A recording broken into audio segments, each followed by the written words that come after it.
We're live. Welcome back to Saturday Night Newsroom here on SNL. Sorry we are a couple of minutes late. You know how it is over at SNL. We get so busy with things. We have today Amala the Clown. Thanks for joining us, Amala, on SNL. It's happy to be here.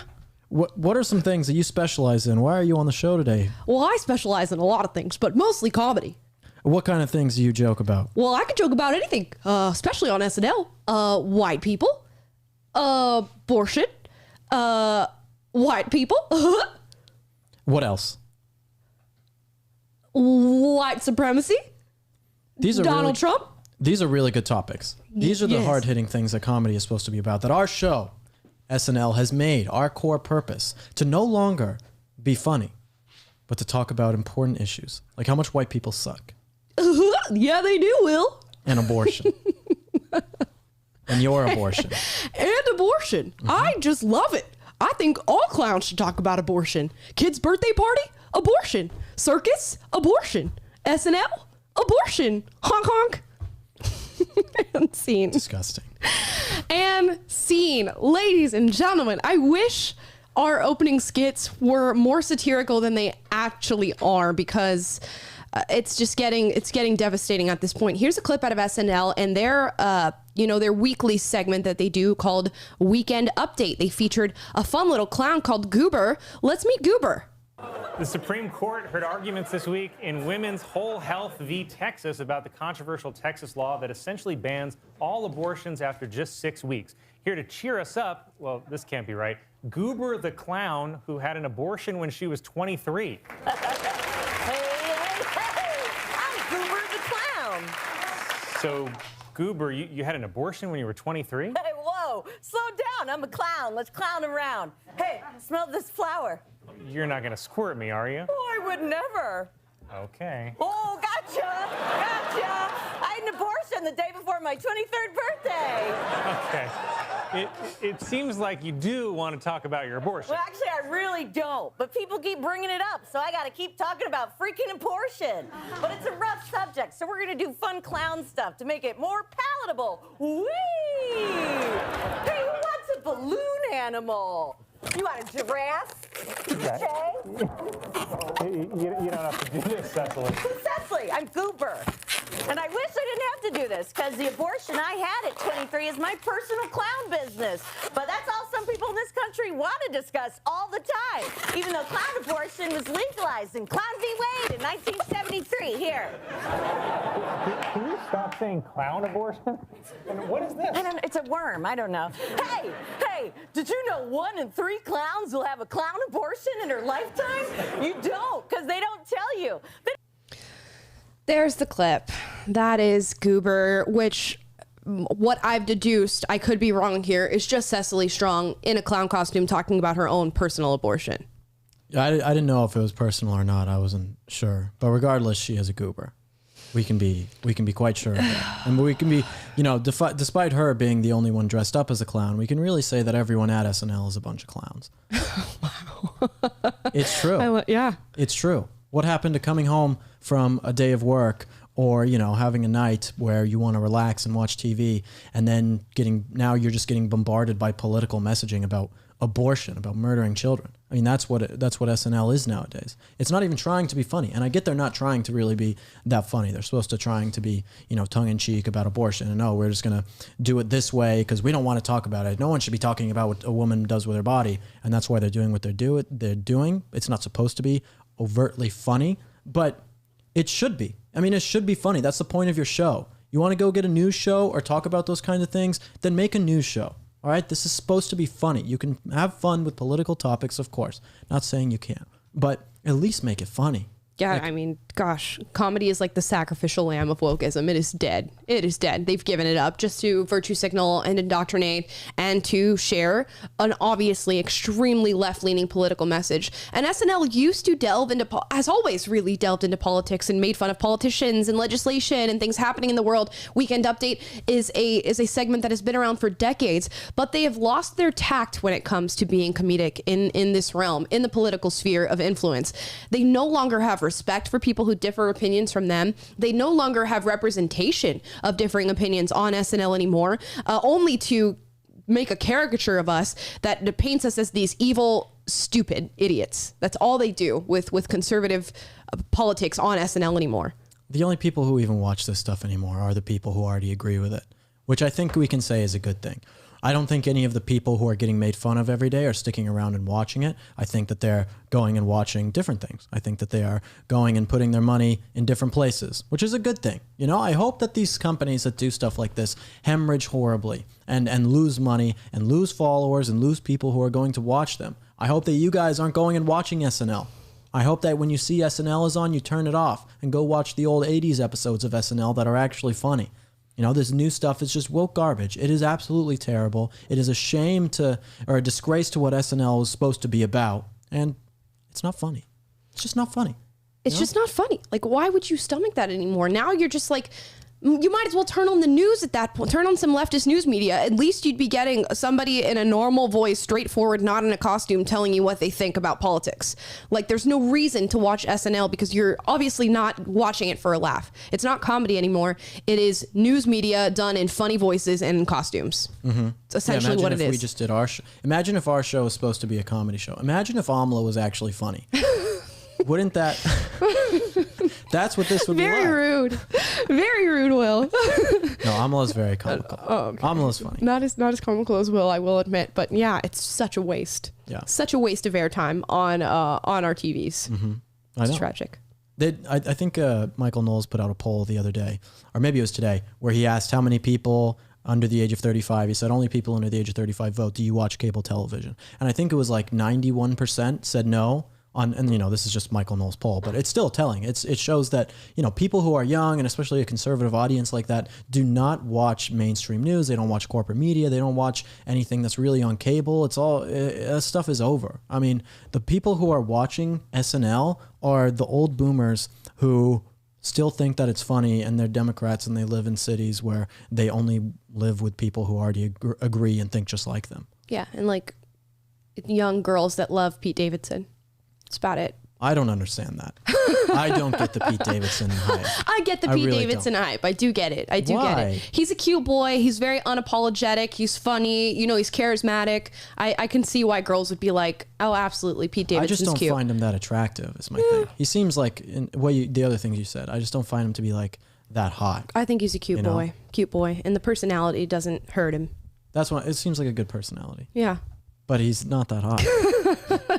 Okay, we'll Do I need to make a poll right now on YouTube? Is Pete Davidson hot? Yeah, yeah, make a poll. I will vote yes, even though I disagree with his politics. Pete Davidson's hot, sure. Wait, he looks? Yeah. You think he's hot? Yeah, and the personality boosts him a lot. I mean, it helps. Like, let's say you just walked up to you. You have no idea. I'd be like, he's cute. He's cute. You know, that's what I would say. Okay.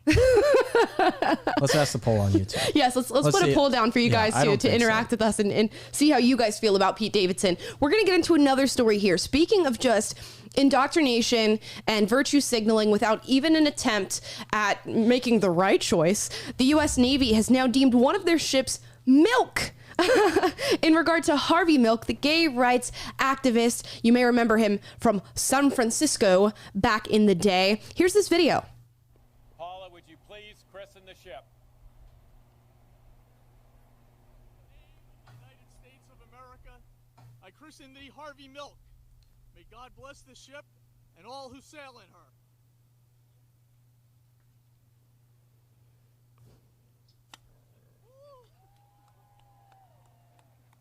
And the crowd goes wild. Gosh, a christened U.S. Navy ship named after Harvey Milk. It's disgusting. It is genuinely disgusting. It is genuinely one of the worst things to ever happen. Was that the new trans admiral that was? Yes, it was. It too? Absolutely. Yeah, there's a new trans admiral doing it. And this ship named after Harvey Milk, this is like naming a ship USS George Floyd. I mean, seriously, it is like on a level like that. We're putting up statues of George Floyd over places, who's a criminal, and then we're putting ships about Harvey Milk, who was a sexual predator, who molested people. I mean, just terrible. And you are naming a U.S. ship after this guy? What kind of level of delusion do you have to do this? These people don't give a crap about the facts. They don't give a crap about history, and they don't give a crap about any of us. I'm telling you this right now. The people who are watching right now who agree with the things that I say, that Amala says, that PragerU does, that a lot of other people do, that conservative media does, these people hate you. If they loved you or they actually cared about America, then they would name the ship that after a great president or some historic landmark or something that actually mattered, something that was actually good that everyone could get behind. But making a blatant, stupid political statement like this is literally one of the worst decisions that the military could have made.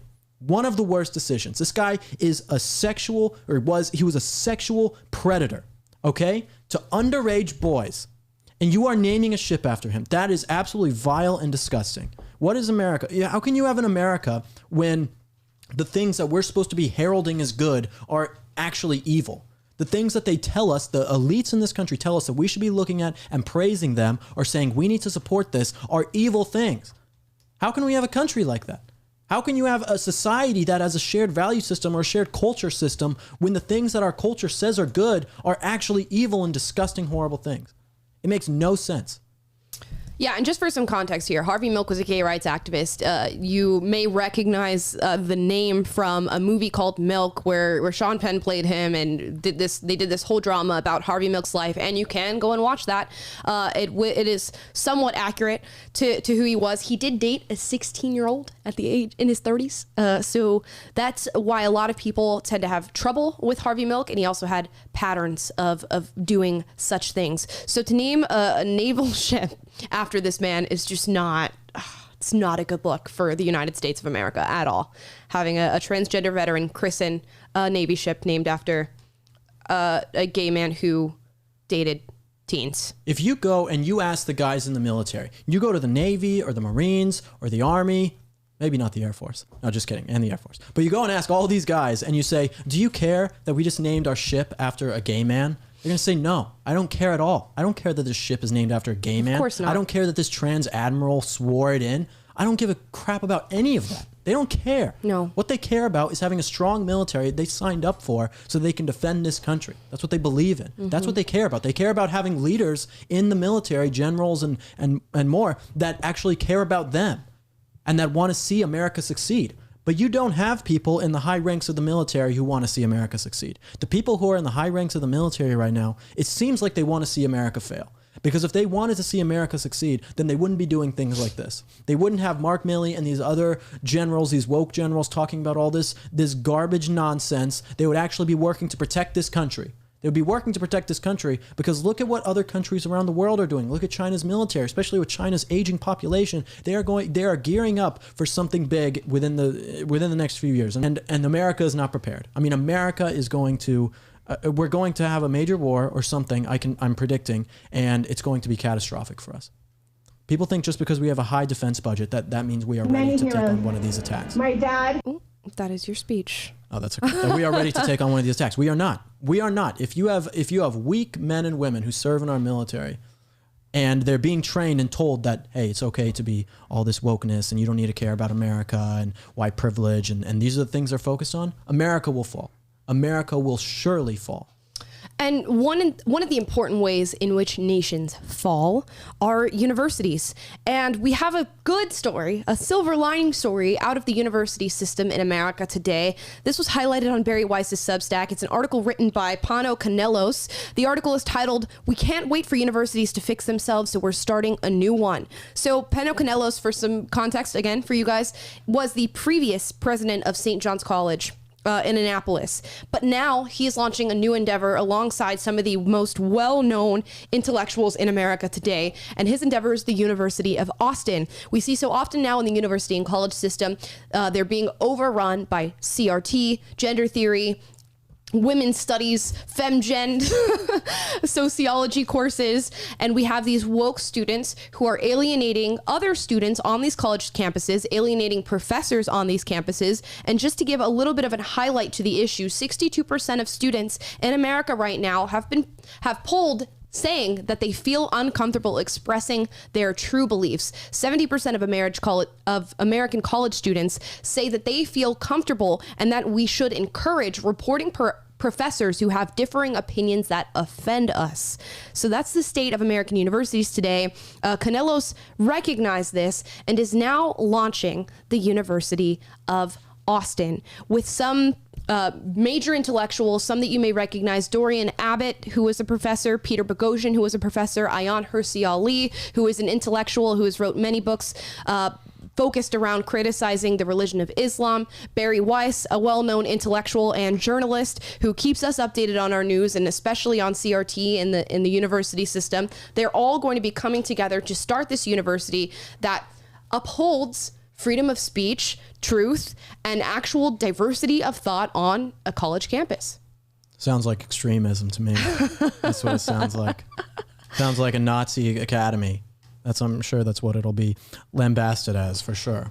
I saw on Twitter the I don't know how you say his name, Wajad Ali or whatever, super lib, said it's like conservatives are making their own safe space and echo chamber for them by doing this. And these people aren't even conservative that are making it. They're literally making it for all opinions and different viewpoints to be expressed and criticized equally. Yeah, most of them are classic liberals, and what they're advocating for is a liberal education, which is what we all should be advocating for. The priorities that they've put in place in this article, which again you can go read on Barry Weiss's Substack, is the tenets of actual academia, allowing people with diverse opinions and thoughts and processes to come to this college, to teach students, to be challenged, to be questioned, to allow skepticism rather than this just one-sided ideological viewpoint that college kids get shoved down their throats.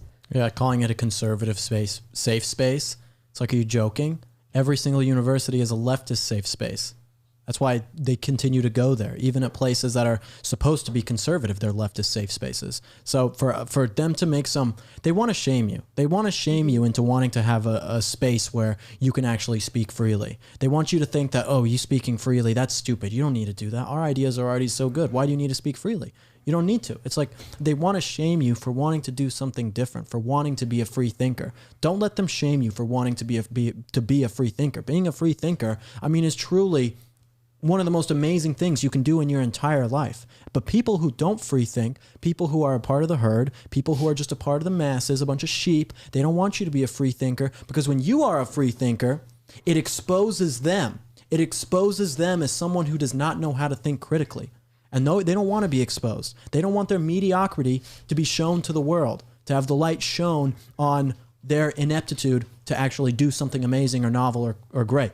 So they don't like that. Yep. Be a free thinker. Yeah, and this university is also going to take on one of the other challenges that colleges are facing right now, and that is the majority of your tuition not going towards your actual education, but towards the administration and the bureaucracy at the school. They want the majority of your tuition to go towards your actual education, and they've stated that it is time to restore the meaning of those old college mottos: light, truth, the wind of freedom. You will find all three at this new university in Austin. Y'all might catch me at the University of Austin. I'm telling you. Might catch Will too. Third time's a charm for college for me.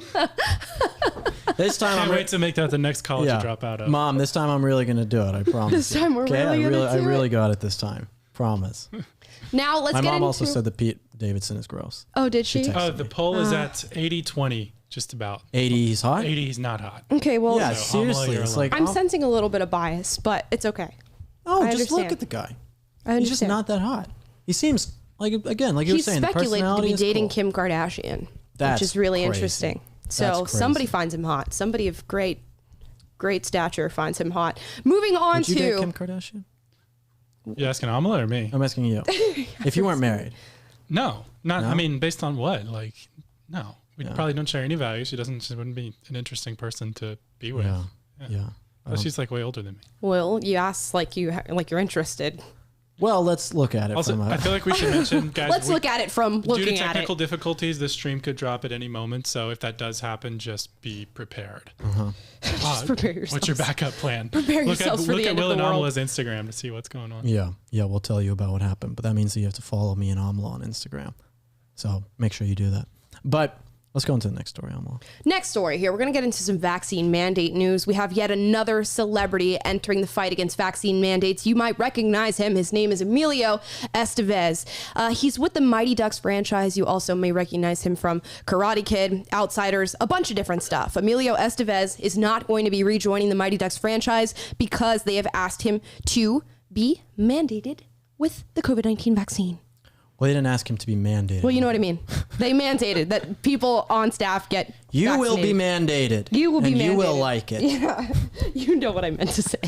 Those mandates, no, I won't say that joke. I'll get in trouble. Yeah, no, it's good. I'm glad that he's standing up. And so that's what I did today. I spoke at a rally today in Los Angeles. You guys might have seen on my Instagram a little bit. Can we pull up that picture, Amala? Yes, we can. Okay, I want to show you guys. Tell me when it's pulled up. I will. But yeah, so good for Emilio Estevez. He's joining who now? He's joining who did we report on previously? Ice Cube, Aaron Rodgers, Nicki Minaj.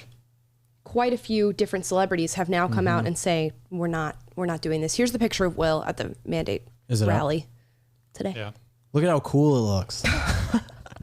Wow, is that all you pulled it up for? That's just look how sick it is, guys. No, but like actually, I told them, I said I want a picture like this because I want to show the left wing, fake news, corporate media will not tell you how many people come to these events, okay? They will say, oh, about 30 racists gathered in Grand Park in Los Angeles, and they started this rally that it was all about white supremacy and anti-vax this, anti-vax that, and it's like, that's not what it was about at all. There was over 5,000 people, I think close to like 6,000, 7,000 people in Los Angeles at 10 a.m. on a Monday who came to hear me speak and some others speak and stand up for freedom. And we weren't talking about the efficacy of the vaccines or anything like that. We were talking about freedom. These were firefighters. These were police officers. These were public work employees, first responders, all these people who were losing their jobs working for the city of LA where they have mandated that these people get vaccinated. And they were coming and standing up for freedom. And I told them, I said, listen, we got to shut this city down. Shut this city down until they give us our way. That's what we have to do. Right? If the city is going to say you all have to be vaccinated, you all have to do this, and you don't want to, what are you going to do? Don't go into work. Don't get fired. Everyone come out, even if you're vaccinated, even if you're a vaccinated person and you agree, and you don't agree. Don't go into work. Shut the city down until what we want to happen happens. Until they give us all our freedom and say we can't do this, and we make it happen. That's what I told them to do. You agree? I agree. Thank you. I concur. Isn't that a cool picture? It is a cool picture, Will. Taylor, isn't that a cool picture? Guys, put down in the Probably comments the that it's a cool I've ever picture. seen. Also, I said Emilio Estevez was in Karate Kid. He totally was not in Karate Kid. He's in The Outsiders, and there's another big movie. The Breakfast Club and Breakfast the Mighty Club. Ducks. Yeah. And St. Elmo's whole Fire. series. That's okay. Okay. Wait, he's in St. Elmo's Fire? Yeah. Well, I don't know what that is, but it's funny. It's like Elmo's and his name is Emilio. But he's also in those movies. Sorry, guys, not Karate Kid. Anyways, some other mandate news, particularly when it comes to masks and in Santa Monica, something very close to home for the three of us. Here's what the Santa Monica government has said. If you are out and about and notice a business isn't making sure their customers are in compliance with the mask mandate, you can call 311 and they will send our health ambassadors to do a business check. Hello, I have heard of business that does not have masks in their restaurant. Yes. They are not checking people for the vaccine, for the jab. Now we get to report on each other. What did we said this on the show. I want you guys to go back to our old hits, our old highlights, and you will find both of us predicting that they were going to ask you to snitch on each other. And this is exactly what's happening right now. It is. Call 311. Yeah, it's literally like the brown shirts coming back and reporting people in their own communities. It's craziness. It's actually craziness. I'm interested to see the type of person who would be the one to call that number. You want me to show you the type of person? Is it a picture of you? No, it's not me. Mom ain't raised no snitch. Okay. You know what happens to snitches? They get stitches. They die. Oh, okay. I'm not gonna necessarily show you the exact person, but you're gonna hear the person who would be calling 311 to snitch on a business. Here's a video of this woman confronting some New York firefighters on a subway. New York's finest, setting an example on a packed subway. You guys heard WTF? Well, you've heard it. There's a lot of badges, like on the shirts. Did you turn your camera off? Yeah, you know that you can get a fine for not wearing masks. It's alright, they can find me. They can fine you? Yeah. All right. Well, you can still see from the phones. New York's finest. No one's wearing a mask. No one's wearing a fucking mask.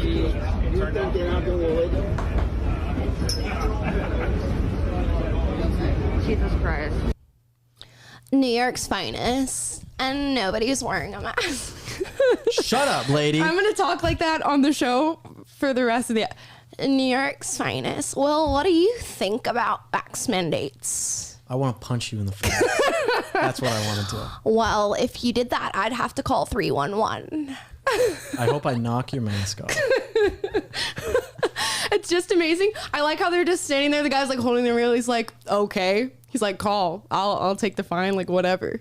She's like, oh, really? You're going to take the fine? He's like, yeah, I'll take it. Your voice sounds like that Key and Peele sketch. Will you ever see the one? Megan. That's exactly what your voice sounds like. What's the boyfriend's name? I don't know, like Travis or something. Trevor. Oh, I forget what his name is. I He's forget. like, Megan. Yeah. I think it is Megan and Trevor. Yeah, like Megan. She's like, Trevor. Yeah. I'm cold. That's exactly what the voice sounds like. Oh, it's so annoying. I know. But I love how all these guys, they're all in the fire department. They're all like bros just chilling on the subway. None of them are masked up and they just don't care. They don't care at all. As they shouldn't. That's what I do. I do the same thing. That's exactly how you should react. I was like, I'm a Chad too, guys. Please believe me. Please believe me. I'm really cool, guys. Didn't you see that picture before? It's super cool. How do you guys feel about the term Karen? Just on a little side discussion here now that we've seen that. I think it's useful because when anyone says stop being a Karen, you know exactly what that means. Like Karening is totally a thing. See, I have a different opinion on the term Karen. I think Karen. We don't allow different opinions here, so you can leave. Next so story. I'm going to turn off your mic now. I think Karen is a propaganda term because it's typically like a white name. I literally think they've come up with Karen, like the political left came up with Karen so that they can like label white women that way and just like give a bad image of white women. I think that's why. Karen didn't start that way though. It totally did start that way. Karen, yeah, but it wasn't like a leftist thing. It was just like a young. It totally was. No, it was just a young person thing. Yeah, it was like a meme thing. Yeah, it was like, oh, the lady with this type of haircut, maybe she's white, and like she's at a Red Robin, and the Red Robin guy like puts too many onion rings on a burger, and she's like, I'd like to speak to the man. That's like a Karen. That's how it started. I'm pretty sure the Karen thing started with the white ladies who were like calling the police on black women, black people in the park, and then they started calling them Karens. No, it's been around for way before. That, and that's what they made that like woke sure. BET movie. Well, then maybe that's just me. Yeah. Maybe that's them successfully hijacking. Stop being a Karen truther. Yeah. See, this is what happens. Amala becomes a Karen. This is what happens when you don't know history. The left has ruined our schools and ruined Amala's education about this topic. Ruined. I've seen the Karen meme, guys. I see all of you posting, like, look at the Karen meme. I've seen the Karen meme, but the Karen meme is relatively new. No, it's been around for a while. Obviously, it's been around for, like, a while, like a couple years, but it's new. Another poll. Did the left invent Karen? Did the left invent Karen? Put the poll up, because now that we have Pete Davidson done. Taylor, this is your job. No, it's definitely been around for a long time. It wasn't a leftist thing. It was just like anyone would say it, you know? Like, oh, my buffalo wings. I guess so. My buffalo wings at B-Dubs, I ordered 5 spicy ones and I only got 5 medium heat ones. I didn't want to talk to the manager. Like that was what Karen was. That was like the server took too long to bring back another basket of breadsticks at Olive Garden. Exactly. Even though they're free.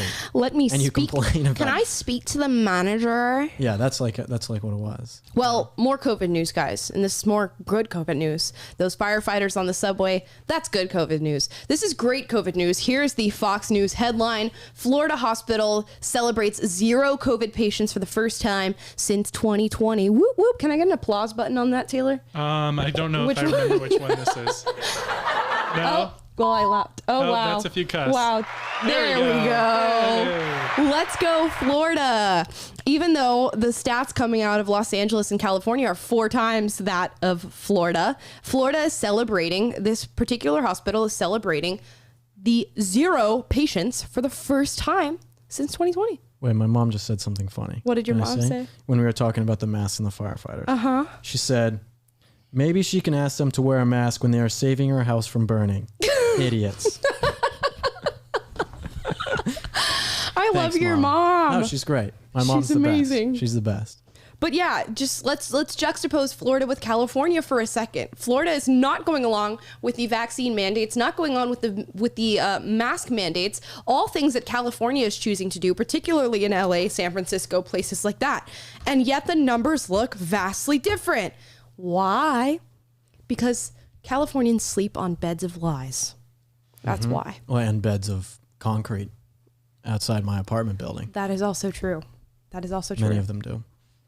But yeah, Florida's doing great. Yet we're being told that DeSantis is Death Santis and all this fun stuff, and that Florida's mishandling COVID-19 left and right, and that they're killing people. They're killing grandmothers. No, and they're with racist. no evidence. And they're racist. Yeah, and you can't forget that. With absolutely no evidence. And transphobic. And transphobic. All the things. Yeah. Did you see that tweet I put out last night about, it was, I know you're always looking at my Twitter, Amala. It was this lady. Definitely. This lady. I like every single one of your tweets, by the way. I know you do, which is because you stay on, I literally never go on Twitter for the most I also part. like all your pictures on Instagram. Oh, that's true. Yeah. I like your pictures on Instagram as well. You didn't like my pictures this weekend. Well, you're really keeping track on what I do. I am making a point. I don't know what to say right now. I'm making an important point. You're really keeping a watchful eye. The point that I was making is that I put out a tweet this weekend that I wish you would have seen. Okay. But it was about a girl or some whatever. And they put out a tweet that said, hey, I'm just going to say it. If you are against big tech and social media, that is blatant transphobia. It's like, what does that even mean? That doesn't make any sense. Did she explain further? No, she didn't. Or it didn't. I don't know. It was a picture of like a furry in their profile picture. I don't know what it was. But it was very strange. I don't even think they believe the things that they're saying anymore. Like you call like Florida racist for, what are you laughing at? I'm laughing because somebody in the comments just called you a stage 5 clinger, and I think that's hilarious. That is the exact opposite of what I am. Okay. Do you understand? It's called marketing. All right. If you want your posts to get boosted to the top so more people see them, then it has to have more likes. So when I see an Amala post or a tweet, then I like it so that more people will see it. So the fact that he doesn't Amala, actually like your pictures, Amala. Yeah, he doesn't actually like my content. Like I do it with PragerU tweets too.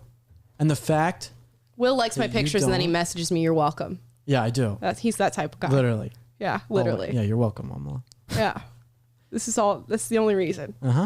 All of your success is owed to Will liking your tweets and pictures.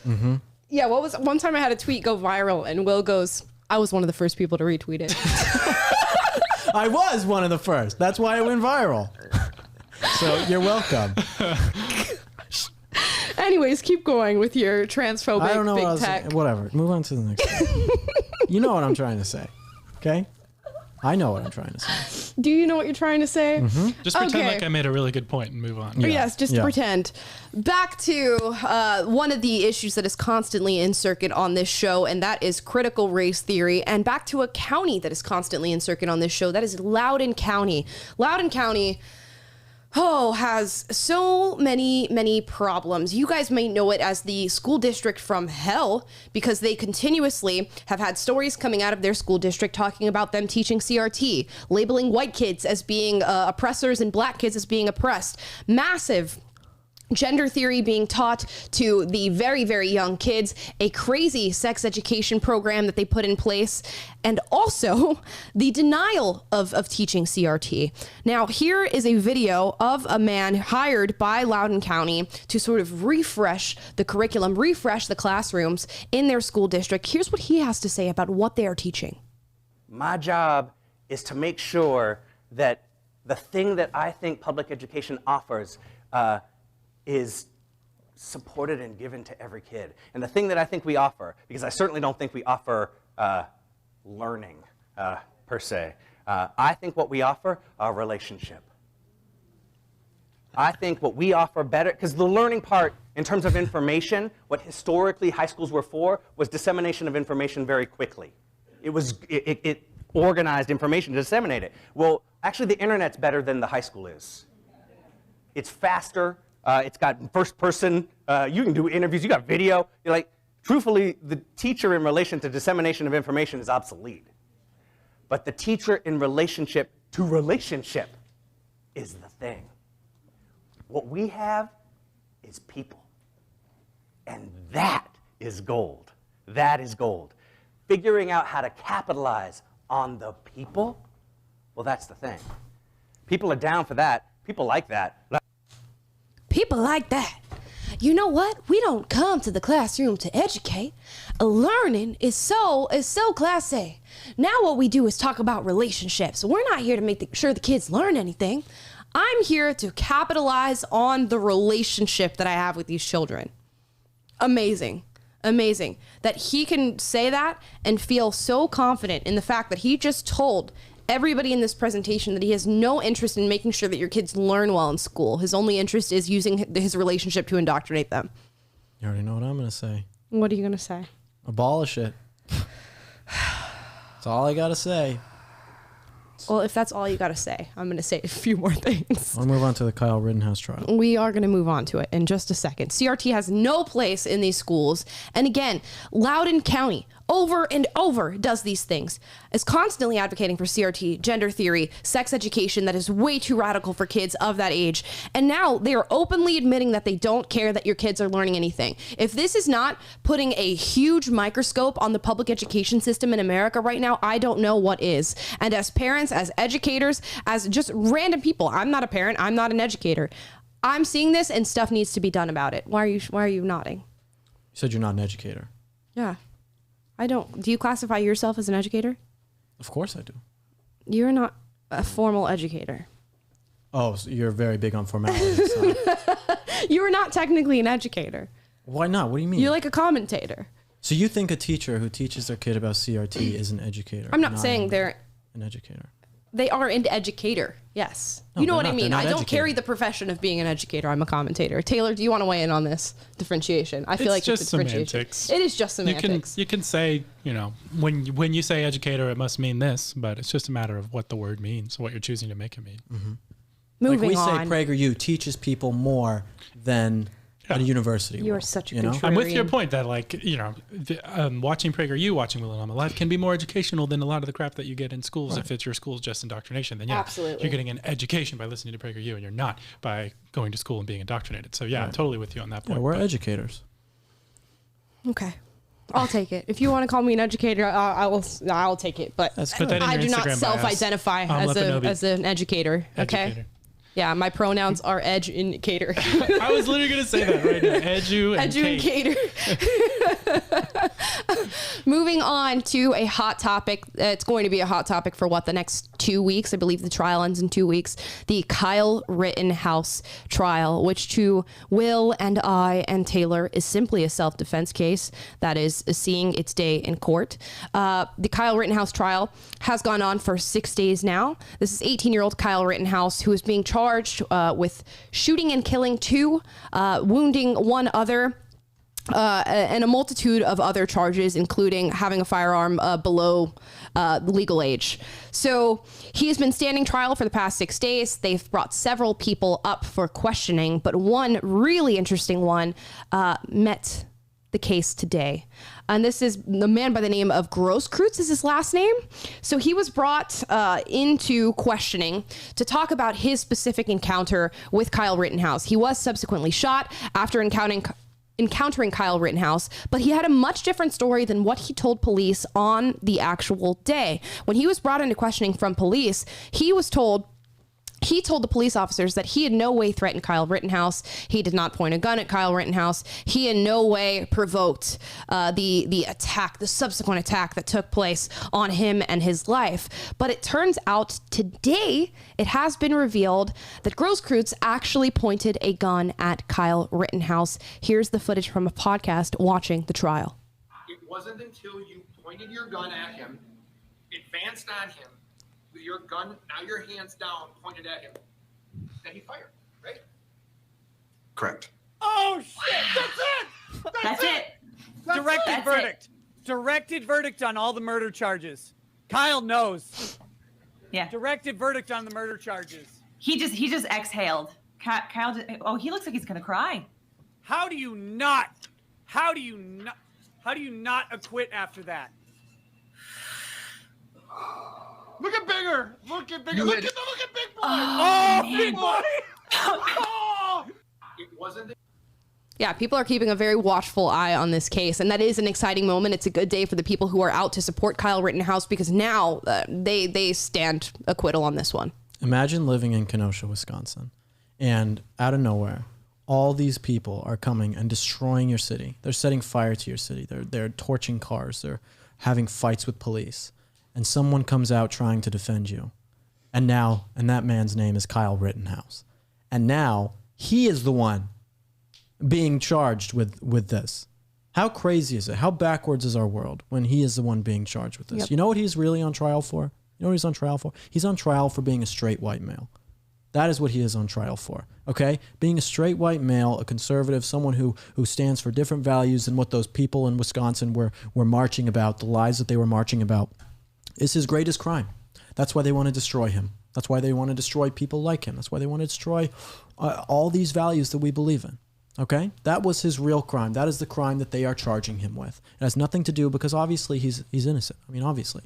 You know, it was self-defense. It is obviously self-defense. But the fact that he is still on this trial and doing all this is because he's a straight white male.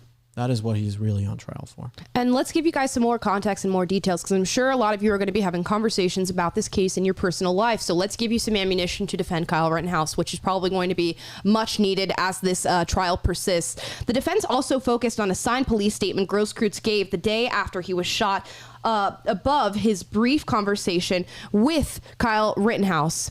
The conversation occurred after Rittenhouse had shot Joseph Rosenbaum, who did die, and before he fired at Huber and Grosskreutz. In the statement, Grosskreutz reported that Rittenhouse had said something like, "He pulled a gun on me." Now, when the defense and prosecution went back over this live stream, there was no such statement made. So that was a lie given to police officers by Grosskreutz. Grosskreutz said, in an effort to defend himself, that he had not looked back at the live stream and that it was right after he had received surgery, so his memory was a little bit jumbled.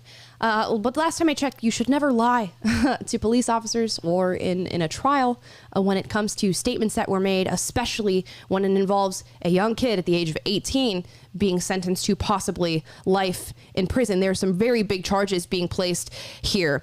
Now, he also said that he never pointed a gun at Kyle Rittenhouse or threatened Kyle Rittenhouse, and we saw in that video he just admitted that he had done so. So he that should immediately be in jail. He should be in jail. Yep. You lie about it to the police on the day, and now all this stuff has happened to Kyle because of your testimony that you lied about? Are you joking? Yeah. Like, you should be in jail. Yeah. It's very disheartening to hear about all the false statements that were made in regard to this young kid that can it's not even arguably, his life is going to be affected as long as he lives. As long as he lives, the line has been drawn in the sand for how other people feel about him, and he has largely been found guilty in the court of public opinion. Mm-hmm. Yeah. Oh, yeah, I know. I like, if he gets acquitted, right, which he should, I'll say he does. I wonder what's going to happen in the streets. I wonder if there's going to be riots and protests and everything like that, and if we are preparing for that. It's going to be an interesting day. I think, if anything, the murder charges get thrown out. I don't think charges with him having a weapon underage are going to get thrown out. So I think he will see some charges, if not all of them, depending on how this jury is going. But I've also read that the jurors had to be switched out on multiple occasions. They had some jurors interviewed pre-trial saying that, oh, absolutely, he is already guilty. Another woman who said, I would find him guilty simply for the fact that he carried an assault-style weapon. So they've had trouble even finding proper jurors to sit in on this trial without any explicit bias at the starting gate. Put me in, coach. Yeah, you're not. See, you don't get to go in either. You don't get to go in either. That's a two-way street. I can't imagine. And that's the thing with these cases, and I think we saw that with the trial of Derek Chauvin as well, is that how is it possible for you to have a fair trial when his entire life, this entire incident has been publicized and pushed with a narrative for all of the American people who watch television or watch the news? How can somebody seek a fair trial after something like that? It's nearly impossible. It has to be impossible to find jurors without explicit bias to sit in on this trial and make an actual decision. Yeah, well, when the world is so polarized, and then you try and find people who are not going to have that radical opinion on either side, I mean, it's very difficult. So, the court of public opinion honestly means more than the court that actually happens in some ways. Yep. And that's a very sad reality. Hopefully this has an ending similar to Nick Sandmann, where right. he was able to sue the crap out of CNN and whomever else that lied about him. But yeah, so it's fascinating that the court of public opinion doesn't really care about what the facts are and what the truth of the matter is. Like look at Jussie Smollett or any of these other, race hoax cases. It's just jump to the conclusion that supports the narrative that I prefer. Oh, white male was, was confronted by an Indian man or Native American man in DC. Oh, he must be a dirty racist. This is the face of white supremacy. And the facts on the ground totally contradict the narrative that you put out, but they'd rather believe the narrative and don't care, even if it means sending somebody to jail who doesn't deserve to be there. Sacrificial lamb for the leftist agenda. Kyle Rittenhouse. And there's so many people in the comments saying, oh, well, he shouldn't even have been there. This is a 17-year-old boy who saw what was happening in his community, businesses being burned down, people being threatened. And what he initially even went out there to do was to apply first aid to protesters, to rioters, to give them first aid. It is stipulated in the trial that he even offered Grosskreutz and his posse first aid, even after Grosskreutz had verbally attacked him and said, hey, do you need first aid? Does anybody that you know need first aid, man? And then eventually gets attacked by this man and ends up shooting him. I don't understand why people are so quick to jump down the throat of a boy who saw what was happening in his community and thought, I can do something to help that. I can do something to either provide first aid for people or protect people. He initially was going to a used car lot that had nearly all of its cars set on fire, all of the property burned to a crisp to protect the person there, to protect the business owner. He's literally on video running around with a fire extinguisher and asking people if they need help. Right. And it's like the instant move to demonize somebody just because they were carrying a gun shows like where we stand with the Second Amendment. It shows where we stand with just being an American. It shows where we stand with white males. This is completely disingenuous. All of the attacks on Kyle Rittenhouse are. Agreed. 100%. Now, we will keep up to date with the trial as more information comes out. I'm sure there will be many highs and lows in the trial of Kyle Rittenhouse, so we will keep you posted on that throughout the week. What do you think is going to happen to his accuser? Nothing. He should be sentenced to a year of hard labor aboard the USS Harvey Milk. That's not the kind of justice. Yeah, who knows? Who knows what's going to happen? Justice. But we'll be here to report on it for you guys. Now let's get into our Monday segment, which is Dear Will and Amala. You guys submitted your advice questions through Instagram. You can follow me on Instagram at the Amala Epinobi, Will at the Will Witt, and Taylor at Taylor Trandle. Our handles are down below if you guys want to give us a follow on another platform. You guys submitted. We're going to give you a shout out and read your questions. Let's start off with number 1. Dear Will and Amala, this one is from Constant Zach. Okay, so I like this guy, but he's a lefty. Genuinely nice person, but thinks that in order to be a nice person, he has to be aligned with the left's ideology. He even told me once that women wearing purses is a sign of male domination. I mean, I'm full-on conservative, so I dumped him, but I like him. Should I try to change his mind, or should I move on? Just kiss him. No. I knew Will was going to give that piece of advice, that sage piece of advice. I don't think it is your responsibility to do that. I think you could. I see no harm in you trying to change his mind. I think that's great. I think that's amazing. But if it doesn't work out, don't feel bad about like, oh, I was supposed to do this and I had to do this. Like, don't feel bad about it. Okay. I think this girl's dilemma is that I genuinely like this guy outside of his politics. Do I try to change him in the effort of having a relationship with this guy, or do I just move on? I think that's more so what she's asking. No.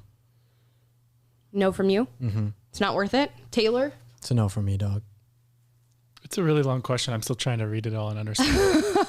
Yeah, so he's a leftist. He mentioned once that women wearing a purse is a sign of male domination. I don't get that statement. I'm not sure. The only reason I wear a purse is because I have a lot of stuff to carry around, and men don't. Mm-hmm. That's why I have 4 pockets in my pants. Right. For all my stuff. Yeah, men have those little like cargo pockets. I am a little jealous of that. Women don't get that. No one wears cargo pants anymore. That's stopped in like even so, it's like if you buy men's jeans and then you buy women's jeans and you put your hands in the pockets of those jeans, men's pockets are like way deeper than women's pockets. Yeah, how do you know? That's just because of the wage gap. That's because of the wage gap. We got more money to put in the pockets. We're putting all our money in our pockets. We need deeper pockets. But I don't know. if you really like this guy and you want to be friends with him, be friends with him. See where that goes in terms of changing his mind and talking about ideology. But I don't think somebody disagreeing with you is completely written off for not having a relationship. It depends on what they disagree with you on. If they think men wearing purses is great, that's probably not a good sign. No, I think they're saying that women wearing purses is a sign of male domination. They don't say like men need to wear purses.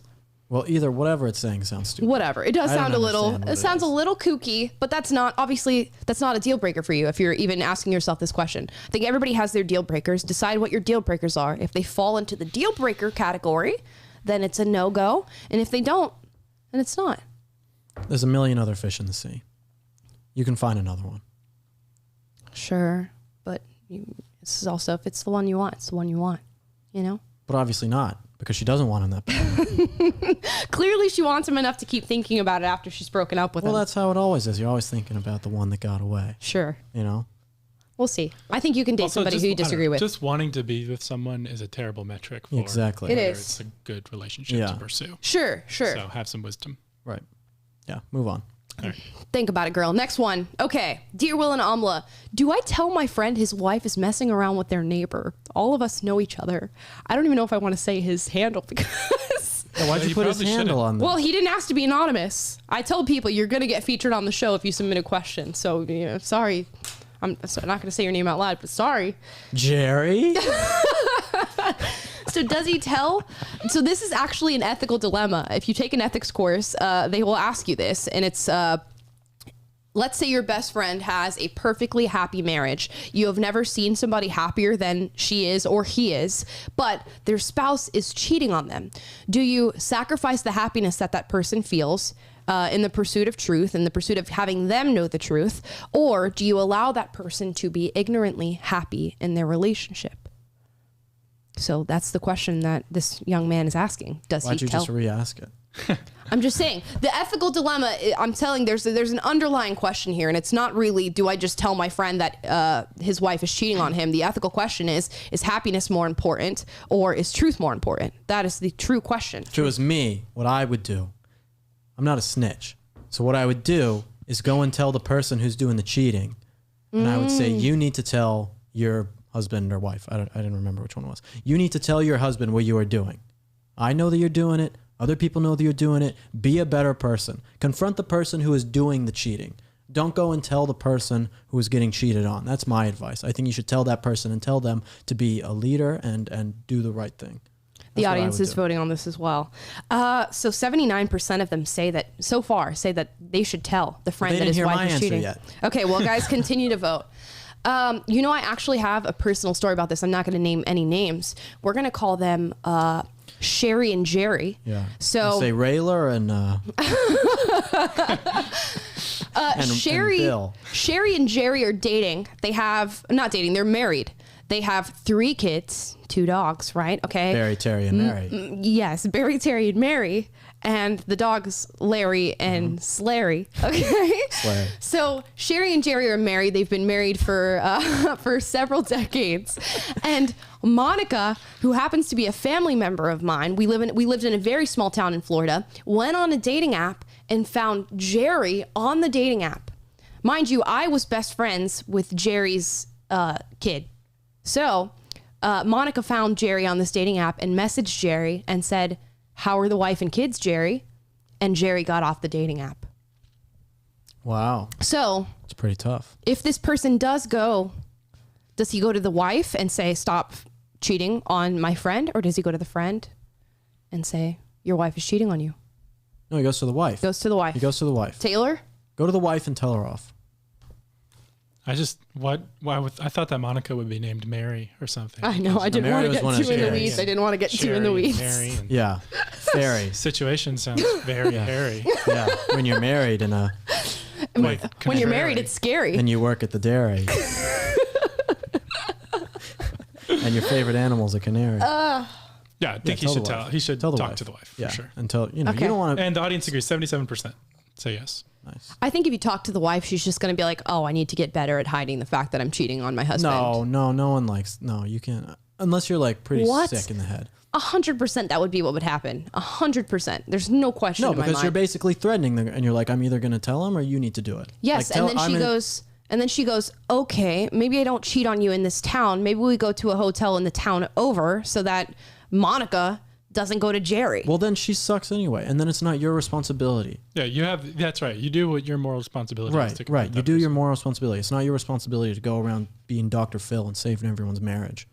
You know, like you do what you can, and you do the thing. I mean, you don't have to save the marriage. It's just saying, do you tell the person who the crime, the quote unquote crime, is being committed against?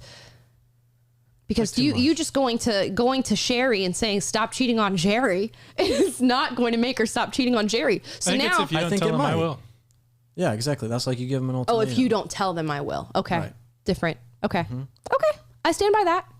And then you cheated with Jerry. Oh my gosh. Just kidding. I like that if you don't tell him, I will. I'll stand by that one. Okay, next one. Dear Will and Amala, this one says, hey, Will, Taylor, and the lovely Amala. Very nice. Any advice? It's actually a woman, so anyways. Any advice on how to advance in the corporate/professional world by Jazzy Schwazzy? Don't cheat on your wife and have these types of Or, I mean, in some Well, how did you advance worlds. in the corporate world? Me and Kamala. Similarities. No, just kidding. What is the question? How do you advance in the corporate world? Yeah. I'll give you my 3 steps, okay? I'm making these up right now, but I think they're going to be perfect for you. Number 1, being on time is being late, okay? This is number 1. Be early. That's what you should be doing. You should be 15 minutes early to everything. You hear this, Amala? You should be 15 minutes early to everything, okay? That's number 1. 2... Keep going. It's true. I need to give you this. I'm giving no, this you don't advice need to to give me Amala. this advice, but keep going. I'll listen to you. 2, be well versed in multiple skills than just what you're supposed to do at your job. Like for me, when I started, I could also edit videos and do other things that, you know, it was outside of my job description, but I taught myself how to do them anyway so that I was more valuable as a person. So that's the second thing. 3rd, leave your problems from home at home. Okay? No one gives a crap about any of your own problems, especially if you're new trying to come up in the corporate world. Okay? Leave your problems at home. Be an adult. Be responsible. No one wants to hear about how your cat died or whatever it is. Okay? Leave it at home and be a responsible adult. Those are my three tips. Okay. I'm going to give you one tip, and this is surefire. You can't lose with this tip. If you are working in a corporate/professional environment, I think the best thing that you can do to advance yourself and move up the hierarchical ladder is to identify a problem within your environment and solve it, or at least write out a plan to solve that problem. The best thing that people want in that sort of world is somebody who's going to be more efficient than what they're already doing. And a lot of corporations have practices and a lot of red tape, things that are already set in stone as to how they do things. If you can identify a problem in the way that they're doing things and then fix it and say, or at least say, here's a way to fix it, you will move up. I know a lot of people who go into job interviews and they will go and look at the organization's website, or they'll look at how the company's currently being run and come and visit it, and they'll write out full papers. I know somebody at PragerU who did this. They'll write out a full paper saying, like, here's a problem at your website as like somebody who's new to seeing this that I think you can fix, and it would streamline your clients or get you more members, or it'd be easier for people to find information about what you do, and propose that, and you'll immediately be moving up. What problem can PragerU fix? What problem can PragerU fix right now? Will Witt. Do you have a solution? Fire him. Okay. Well, the final solution. That's a pretty good idea. I'm going to be honest with you. Yeah. Do you have a problem with PragerU? Also Will Witt. And how do we solve it? Promoting Will Witt. So different solutions, same problem. But yeah, that's my advice. So how to move up the corporate ladder. Next one, dear. Just one hand after the other. Okay. Next question. Dear Will and Amala, every time my boyfriend and I argue, he ugly cries. What do I do? Don't kiss him. It's from Sikala. Don't just kiss him. That is the wrong Sikalawa. thing. You need to dump him. Leave him like his hopes and dreams left him. Oh my gosh. Find someone new. Oh my gosh. Is that your true advice? No, it's not my true advice. Okay, what is your true advice? Well, I still think you should probably dump him. Okay. That's not a very... Is there a discussion to be had first before this dumping happens? Well, you could try, but if he's going to cry about it, it's not much of a discussion. She says every time they argue, he cries. That's even worse. That's even worse. Arguing is when, the man needs to be like... If he's going to be stern as a man, you're stern as a man. This is your position. You stick with it. You don't need to start crying. That's like you can't get your points across well enough, so you start crying. I don't know. I'm going to fall in the vein of there's probably some trauma in regard to your boyfriend, whether that's in the past, in his childhood, something he didn't get from his parenting, or just like something that he experienced emotionally that makes him privy to cry during conflict. And that is not... Too nice. No, that's definitely... No, I think that's probably the case. Yeah, that's definitely the case. To have somebody who you love argue with you and then he cries every time that you do, I think there's probably some emotional turmoil or something beneath the surface that hasn't been discussed yet. See, I would think that, but people are so weak nowadays. Yeah, no. Like, people are so... Like, they can't handle any sort of stress at all. Yeah. But it's not... Why do you think everyone stayed out of work for these last year and a half? Because they couldn't handle any sort of stress. It's not even natural for women to cry during all arguments. So it's like, for a man to do this, I don't think you can have this be the case without some sort of emotional trauma that has taken place. And I think that's a discussion that needs to be had. Did something happen? Were his parents not there for him? There has to be something there that I think should be discussed before you're like, just break up with your boyfriend. Just wait until those women argue with me. Oh my gosh. Well, yeah, but it's quick.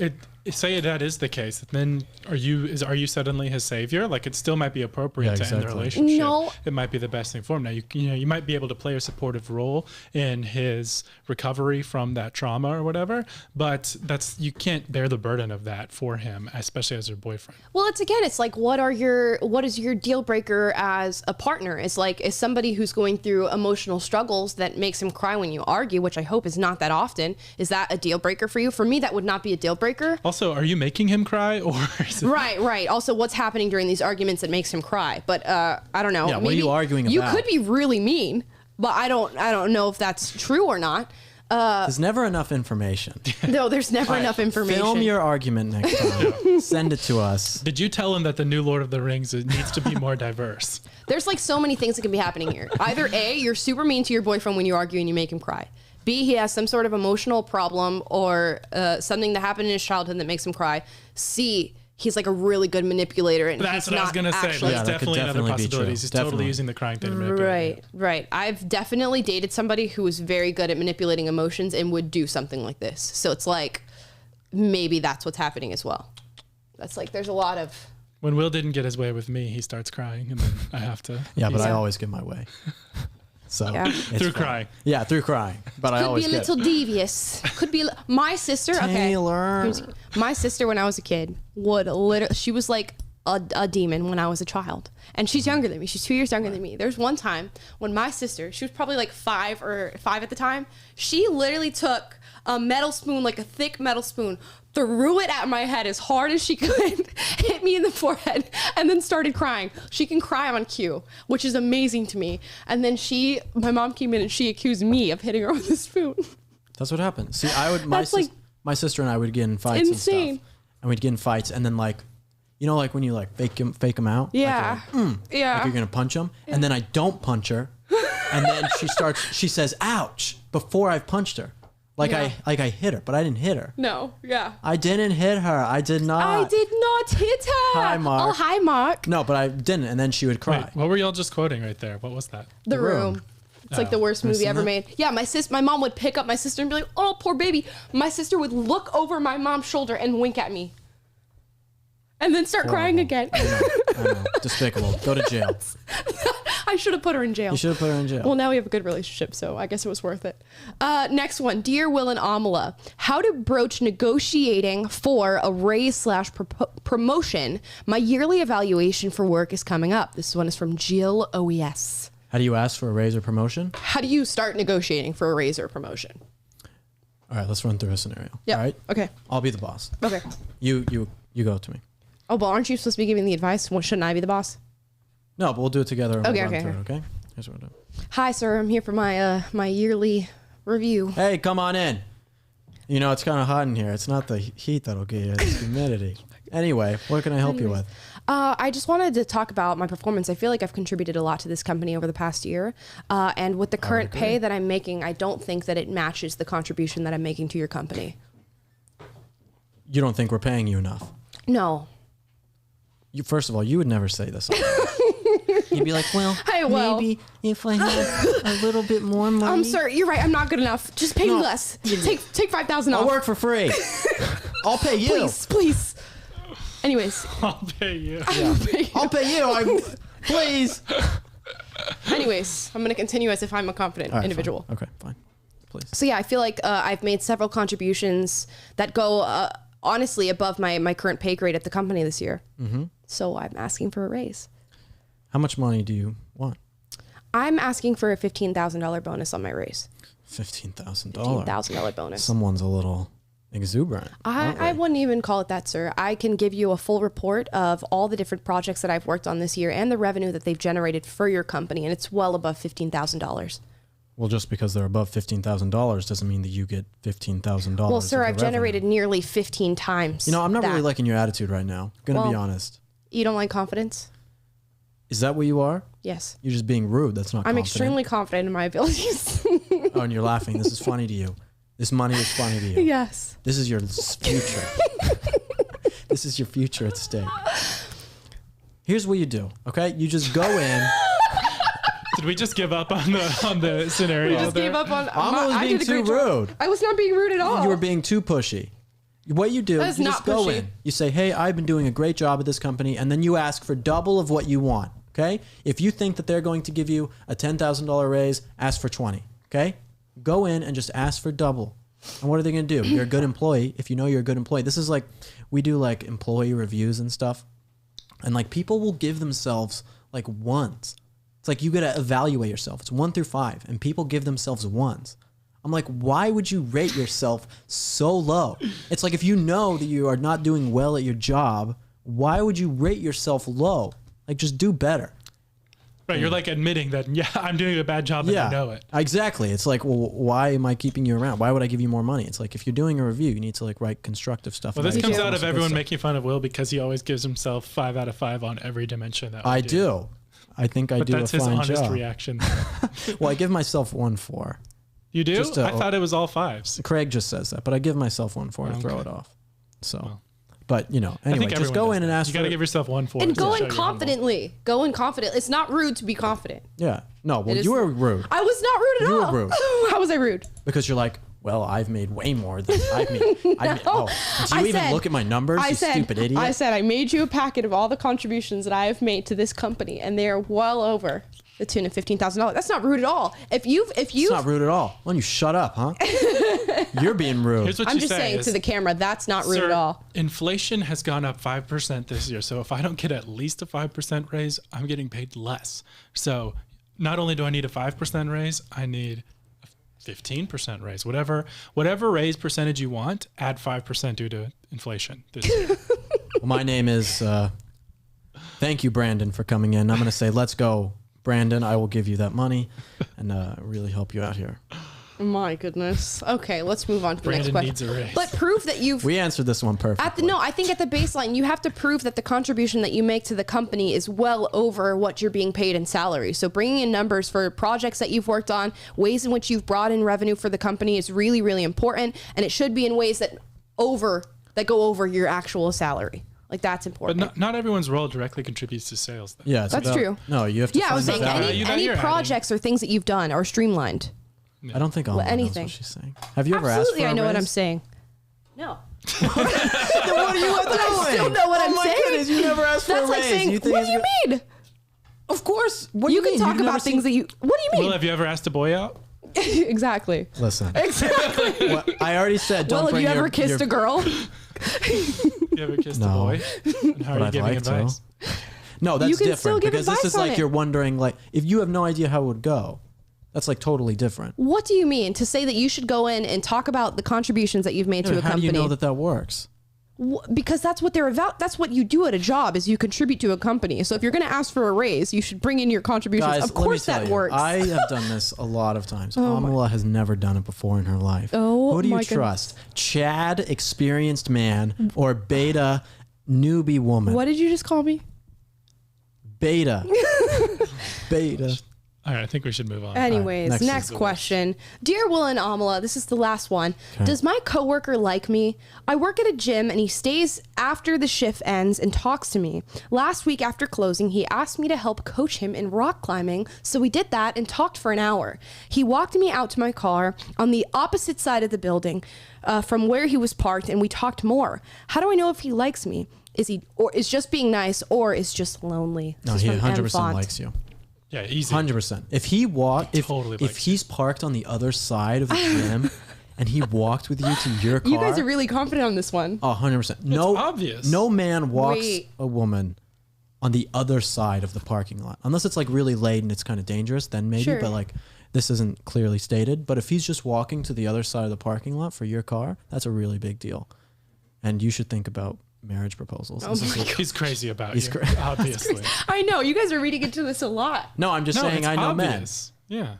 You know, I think Will knows men, Amala. I very think well. that He him knows how to ask- pick up their signals. I think that him asking you to coach him in rock climbing is one of the biggest things to like he likes you. well, no, because And if someone was really good at rock climbing, I would ask them. Regardless. I guess, but staying after the shift too to just like talk to you, that's a pretty.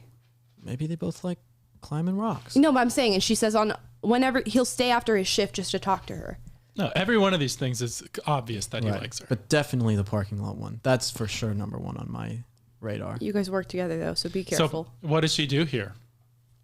Wow, what did That's she not do? the question. I know. We're adding another layer. Yeah, what does she do? Kiss her. Kiss her. Kiss him. Kiss him. I would say you two, here's what I would do if I were you. I'm going to give you expert advice. What I would do is you're both on the rock climbing wall, okay? Gosh. And you're climbing. absolutely You're not. at the top. Already okay? know. This is free climb too. There's no ropes. All right. So there's a high stakes situation. You lose your balance. All right. And he is the only person there who could save you. Oh gosh. And he has to save you. You're falling on purpose for him to save you. And depending on how he saves you, will tell you if he likes you or not. Wow, this is horrible advice. I was gonna say, find a really cool rock climbing place that is like different than the one that you have at your gym, or like more advanced than the one that you have at your gym, and say, hey, do you want to go And do rock this. climbing at this? No, don't do anything that Will just said. But ask him if he wants to go to this particular rock climbing place, just the two of you, and then afterwards, oh, maybe we can grab coffee or do something. Plot twist, what if she doesn't like him and thinks he's a creeper? I don't think she would be asking like this. The way she's like analyzing, like after the shift he talks to me and after closing, and she did help him rock climb, and she's like, oh, we talked for an hour. Girls do that when they like somebody. If He must be buff. If he was creepy, it's like if this was a guy that she wasn't attractive to, she would be writing about how creepy this coworker is. If this, because she finds him attractive, she's like, does he like me? Right. Yeah. So yeah, she definitely likes him. Him liking her, he could just be very. Don't get it twisted. He could just be very nice. Like there are very nice people who like. I've definitely met guys that would walk me to my car and were not interested in going on a date with me. But on the other side of the parking lot. Yeah. I don't know. Especially like conservative I think this guy guys. definitely likes Especially conservative guys. But you do have a lot of extra ammunition here to say that he likes you. But conservative guys would like walk you to your car, even if it's out of the way. If you're rock climbing next time with him and you're next to each other, just accidentally grab for the same rock that he's grabbing for and then see his reaction. If you guys both touch the same rock and like you can feel sparks, then you're going to know. Wow. Horrible advice. But You know. you do you, girl. Like if I'm doing a podcast with someone, a different podcast, okay? I would hope. You know, and me and Kamala. And Oh my goodness. just kidding. But Anyways, seriously. guys. Yeah. Touch the mic at the If same I'm time. touch the mic if at I'm the same changing time. a volume level and Scott Yeah. happens to touch Yeah. the same knob as me at the same time. Oh. Anyways, guys, that is our last question for Dear Will and Amala, our Monday segment. Thank you guys so much for watching the show. We covered a lot of different stories. There's a lot going on in the news right now. We will be back tomorrow to give you an update on Kyle Rittenhouse, as well as everything else that is happening in our weird and wacky world. So, guys, thank you for watching. Please like, subscribe, click the notification bell to be notified every single day when we go live, 2:30 PST, 5:30 Eastern. If you'd like to listen to us rather than watch, go to Google Play, Spotify, or Apple Podcasts. Leave us a 5-star review, not 4, not 3, not 2, not 1. a 5-star review to let everybody know that you love the show. Let us know that you love the show. And write us a nice little comment. We also have a survey that we're doing. It'll be down in the description. You can fill it out. Let us know how you feel about the show. Do you love it? Do you hate it? What segments do you like? What segments do you hate? What other PragerU content do you watch? Because there's a lot to get through. Thank you guys so much for watching. We'll be back tomorrow at 2:30. I go once, go twice, I go 3 times, go 4 times, I go 3 times.